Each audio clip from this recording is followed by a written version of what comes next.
Hi guys, Andrew here from Accelerator Electrics, and this video is going to be a walk around of my car we are currently in the process of building and where it's at the moment.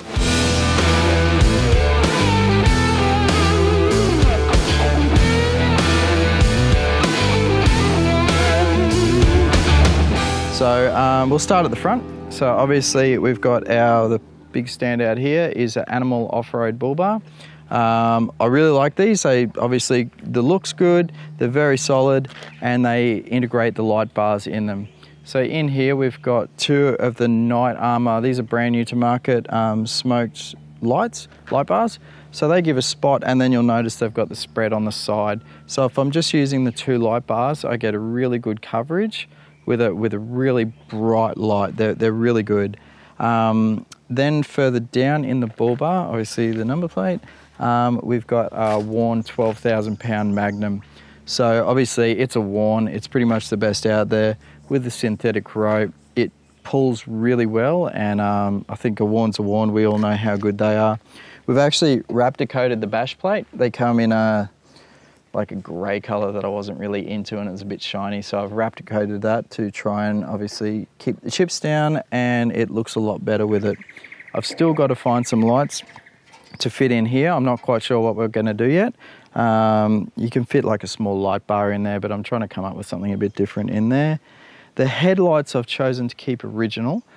We've just installed crystal vision bulbs. I've sort of got enough lights going on with the Transport, so I figured trying to keep them standard would be a good compromise. And the crystal vision bulbs give us a nice bright light while still being ADR compliant, so they are very good. We've also got the GME Redone aerial, the short stumpy one, good compromise for hilly and flat terrain, and I actually get a really good range out of it whenever I've used it. And sort of even bushland like this, it seems to have a really good throw. So what we'll do, we'll move around the side and I'll show you some of the stuff going on around the side. Okay, so I'll just work my way back. Obviously Safari AR Max snorkel, best on the market. It's great for, we've got a big exhaust and a big tune in this, I'll touch on that. So snorkel goes great, clean air. I run a sock when we go dusty roads, and that's obviously, it's a Safari, it does its thing. Livid lasers up on the roof, you can't really miss them. Okay, so they, once again, fairly new to the market.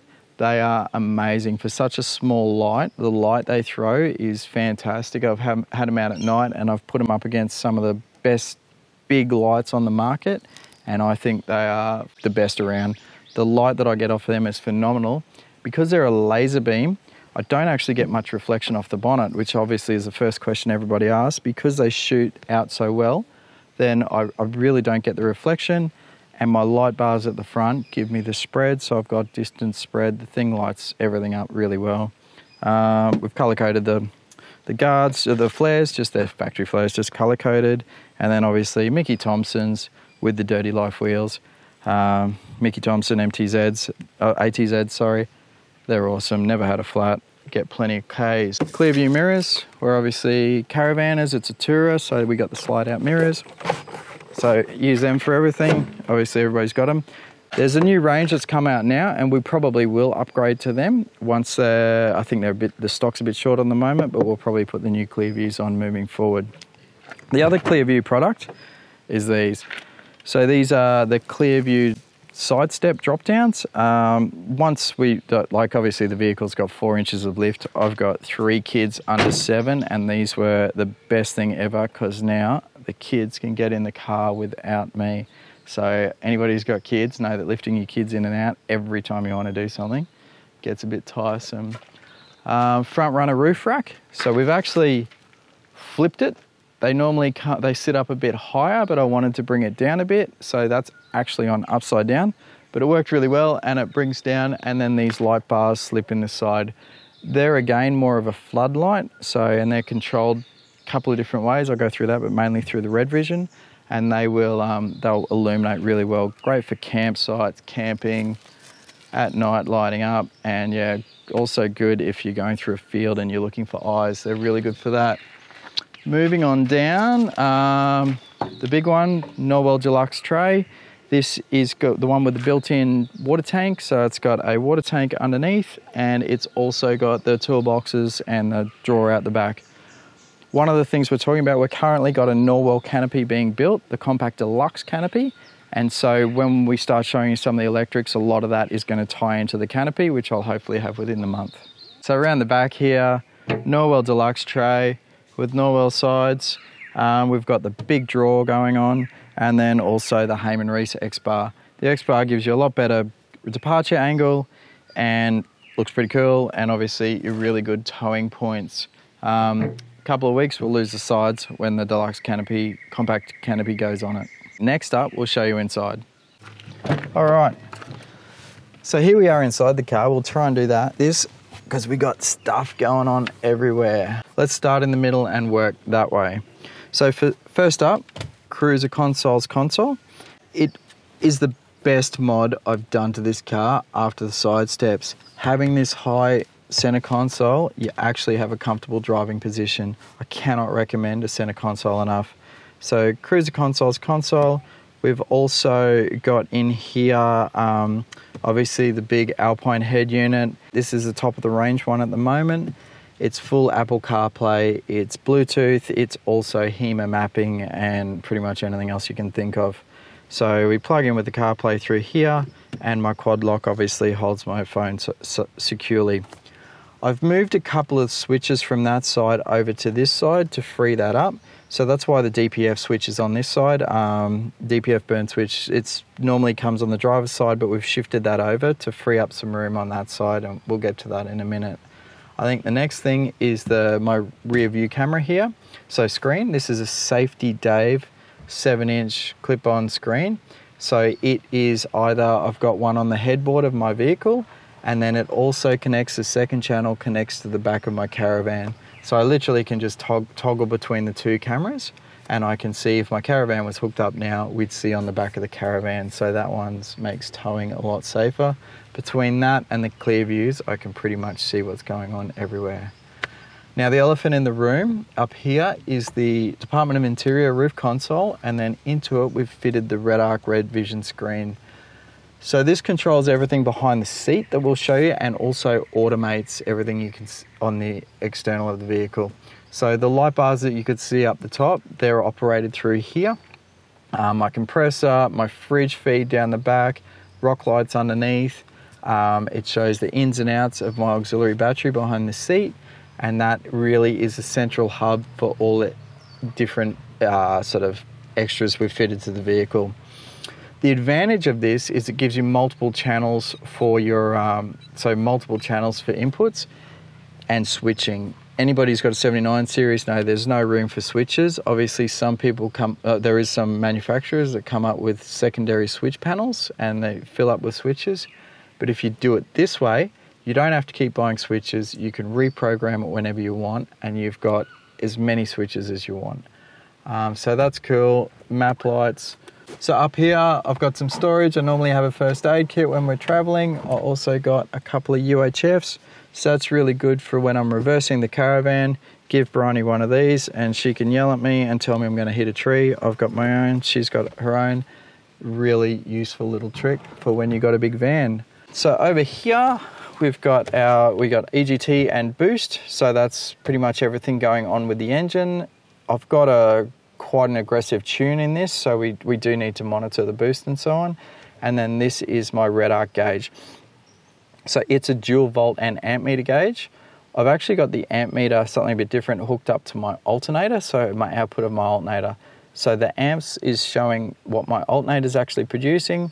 Battery 1 is just my start battery. Battery 2 is my auxiliary lithium battery. So it pretty much sits at a constant 13 volts, of course. And then a couple other switches down here. This one's a bit tricky. This is my garage remote. So I pull up to my house, press that, garage door automatically opens. I've just fitted a remote in there. And then I've just got, spotlights, roof lights, and rock lights, and so on there. So that's pretty much everything going on up here, up the front here. This is obviously connected to all my auxiliary dual battery system behind the back seat. So we'll go down there and show you that.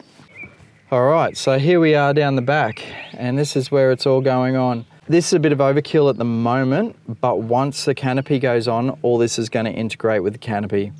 So we'll sort of move our way across. So this is my Invicta 100 amp lithium battery. So it's here for the fridge that I run at the moment in my tray. So it also powers all my camping lights I've got on the roof of the car, so I can run them with no fear of flattening my start battery. And also when the canopy's jacked off, I can run a fridge and everything in the back. Just because we'll move left to right, so it's all MIDI fused. Found these fuse holders that have just come out on the market. Super cool, everything fits in there really neatly. We'll move. These are my solid state relays. So these are a 100 amp solid state relay. So I use these because we can really push current through them.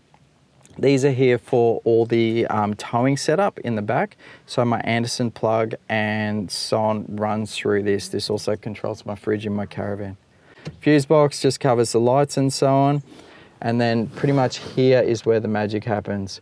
So this is the REDARC BMS, battery management system. It controls all the charging of my battery. So it allows me to charge via 240, solar, and also obviously the alternator of the car. It is what connects to that RedVision screen and shows us the power flow. This here is my total vehicle management system by REDARC, or TVMS. So it what controls all the switching for everything off that RedVision screen you saw. So whenever we hit a button on the RedVision screen, it actually triggers a relay in here and fires up whatever item we're looking for. This at the moment is being underutilized, but once we get the canopy, then we'll have a lot of automation going on with the canopy via this. So this is going to stay here. This is actually going to move to the canopy, and we'll put a BCDC to take care of the charging. And that will give me charging of this battery in here. This will control everything in the car and the canopy, and then this will charge the 200 amp lithium we're going to put in the canopy. Over there, we've got the REDARC 1000 watt inverter. I use that mainly for charging power tools and so on, but it's also good for kettles and things like that. So just with this setup, I can completely go off grid camping. I've got fridges, I've got 240 volt, I've got everything I need. I can use this to switch everything in the vehicle, and I don't have to have a heap of switches and try and shove switches where they don't belong. I guess the next thing that's going on with this car is my coil conversion on my suspension. So we'll climb underneath and we'll check that out. All right, so here we are underneath. Fair bit going on under here. So we've got the full J-Max coil conversion with the King's remote res shocks. What else have I got? Oh, we've got the torque and exhaust going on up here. I love the suspension in this thing. It is, when you get the settings right, it rides like a cloud. It's also got the track correction. So as part of the J-Max conversion, the track correction is automatically done with the diff housing that comes with it. So all my wheels are in line. It goes great on the beach, super smooth. And yeah, it's really good. We've also got a few rock lights underneath here as well. And that's pretty much it. So there you go. There's a quick walk around on my car. If you want to see a more in-depth video on the behind seat kit I got going on, then check this video out here, or YouTube wants you to watch this one. If you've got any questions about it, give us a call on 1300 227 353, or feel free to comment below.